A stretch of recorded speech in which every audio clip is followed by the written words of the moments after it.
Hello, everyone.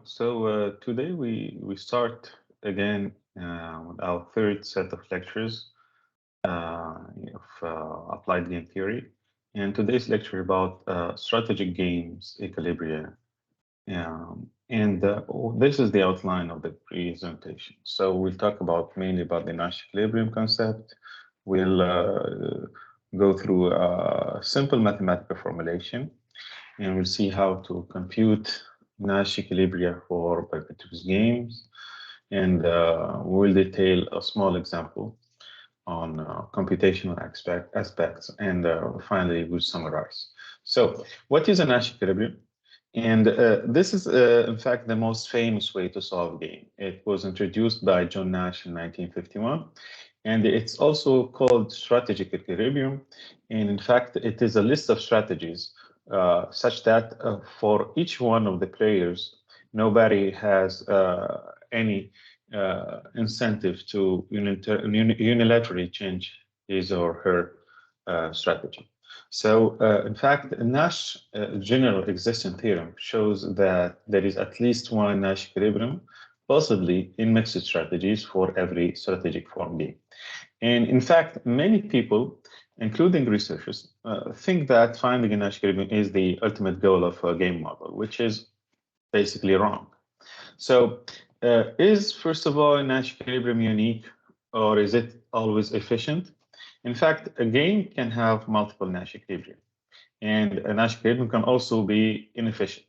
We've seen some of these inefficient Nash equilibria previously, like with the prisoner's dilemma example or with the Gray's game example. What is Pareto efficiency, in fact, or Pareto optimality? It's a state of allocation of resources in which it's impossible to make any one individual better off without making at least one individual worse off. In the case of the prisoner's dilemma, we have seen that we could have moved from the confess Nash equilibrium, which the police was enforcing, to deny situation, and in this case, we will make both players better off in terms of payouts.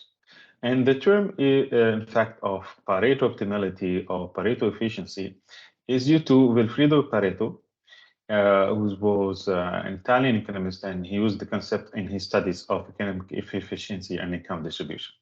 Nash equilibrium can also be weakly Pareto efficient if and only if there is no other strategy profile that would make all players better off. So from mathematical notations point of view, again, we have already introduced gamma as a strategic form game with a set of n players, and each one of the players I in n has his own or her own strategy set, and to which corresponds a utility distribution or utility function, utility mapping, whatever you want to call it. And n is usually non-empty. Set Si of strategy for each player is usually non-empty, which represents the set of pure strategies. And this set, in fact, defines the set of all possible strategy profiles, capital S. So UI is, in fact, a function of probabilities or a function of utilities from S into the set of real numbers. And here we mainly talk about a single objective game theory. There is now recent development in multi-objective game theory. So we also recall that each player expresses his or her decisions using a vector xi, which in fact represents a probability distribution over his set of strategies. So the Nash conditions, clearly saying, so recall that mi here for every player I is the number of pure strategies or options available to player I. And formally, a strategy profile vector, let's call it x hat, which gathers all the strategy choices of our n players, x1 hat till xn hat, is a Nash equilibrium if and only if for every player I in n, which means that for every player, they put the utility provided by x hat, the Nash equilibrium profile, is greater or equal to the utility provided by x hat minus I. So if the player I was the only one to change his mind and not stick to his play in x hat. Okay, so this is x hat minus I, what it means. So we generally add the following condition also, that the sum of all the probabilities assigned to the strategies of every player is equal to 1, which means every player randomizes on his set of pure strategies, and he kind of builds a probability distribution over his set of pure strategies. And the sum of these probabilities is equal to 1. So a little bit of math also. One can say that a strategy profile vector x hat is a Nash equilibrium if and only if for every player I, x hat I, in fact, is an argmax of the utility function. So what does that mean? X hat I is, in fact, an optimal strategic play, provided what the other players did. So xi, in fact, maximizes the utility, assuming that all other players stick to their Nash equilibrium strategic choices, and such that the sum of these probabilities assigned by player I to his or her strategies or pure strategies is equal to 1. So the argmax, just for simple definition, is the set of xi which maximize the utility of player I, given that all players j not equal to I play x hat j. In other words, x hat I is the best response for player I or for player I.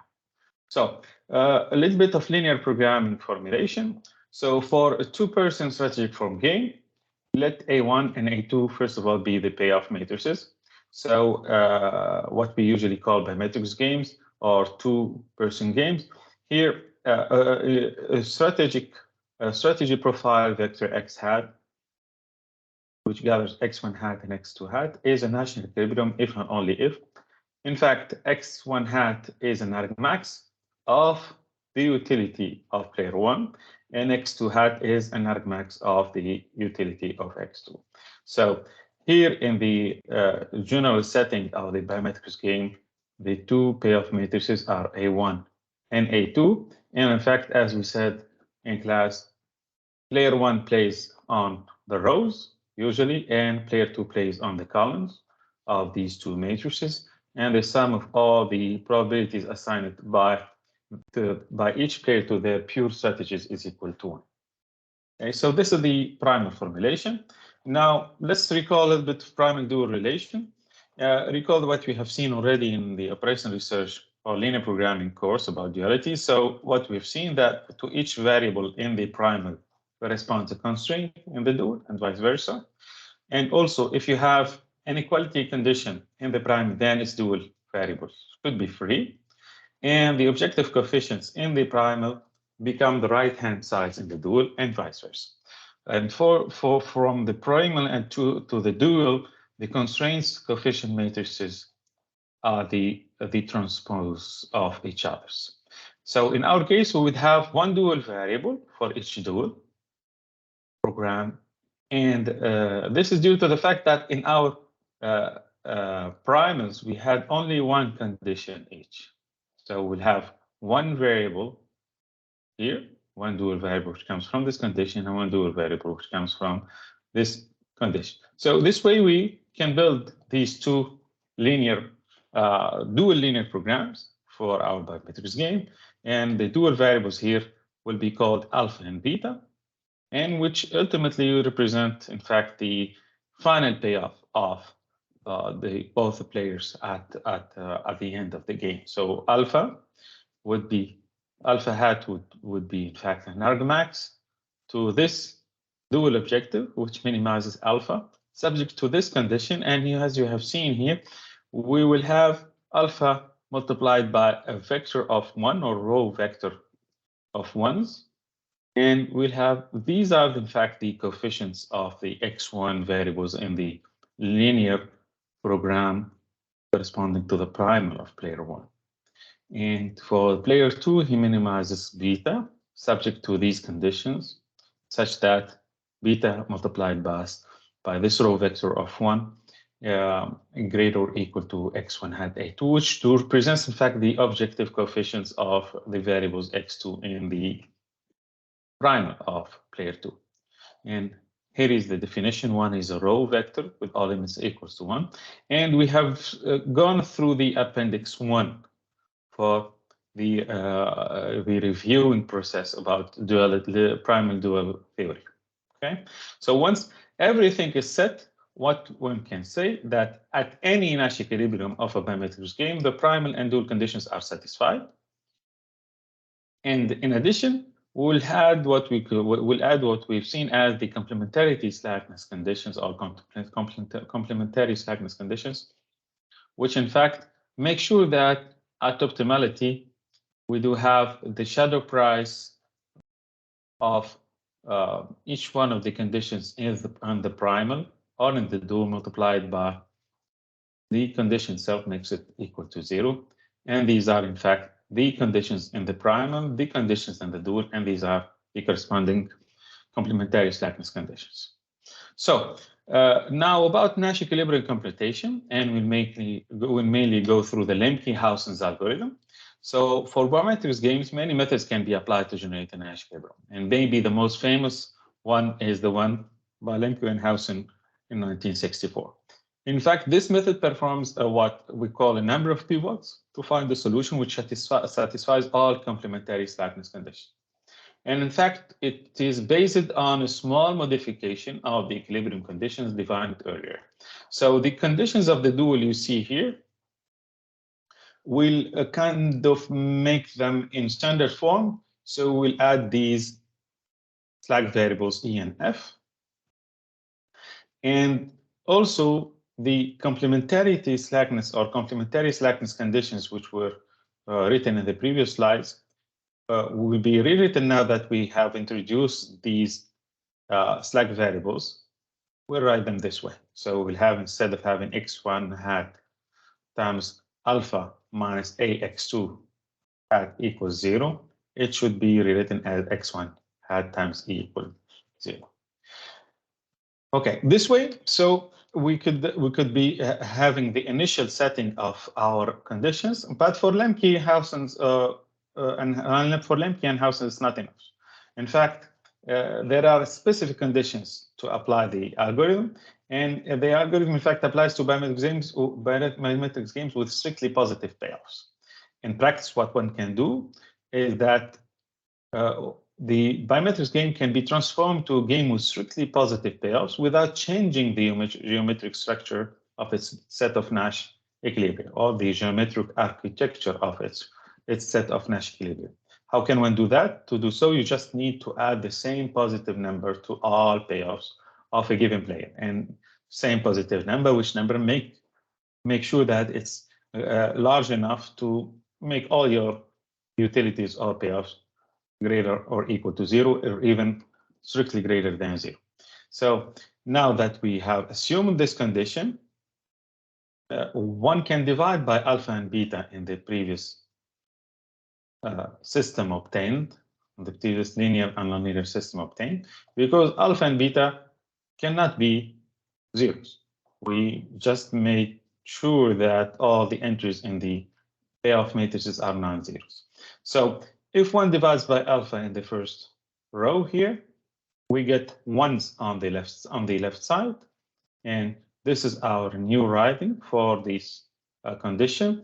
And then the x2 hats divided by alpha and the e's divided by alpha will be introduced as x2 primes plus r, and here the x1 hat divided by beta will become x1 hat primes, and the f divided by beta will become 0. And finally, at the end of the day, also the complementary slackness conditions can now be written in terms of x2 prime and x1 prime with the corresponding transformation. So now we have the initial system we could use for the Lemke Howson algorithm. And the algorithm, in fact, starts with vectors x1 hat and x2 hat equal to 0. That's the initial solution. And all the slack variables now modified R and S equal to 1. So what does the algorithm do? In fact, it makes sure that at the end, all the complementary slackness conditions will be satisfied again. So initially, they are artificially satisfied without giving any possibility to the players to play yet. And the algorithm will break one of the slackness conditions first by changing one of the decision variables to a strictly positive value. And it would try to satisfy the slackness conditions again. So for instance, if Rk becomes 0, then x1k has to become strictly positive, and which makes the player 1 authorized to play. And if SL becomes 0, then x2l has to become strictly positive.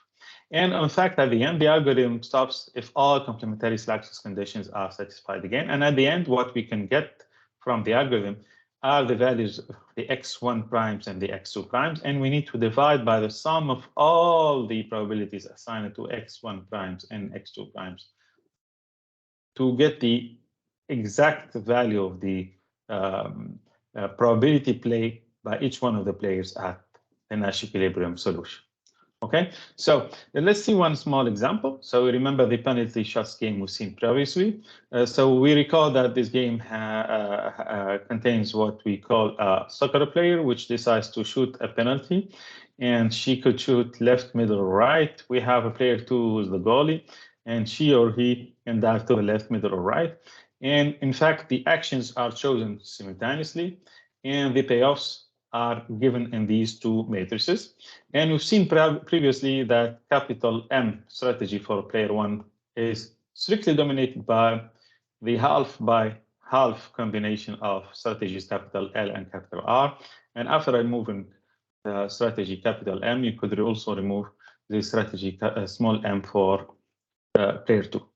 So one of the questions we could be asked about, how can one write the expected utility maximization linear programs for both players?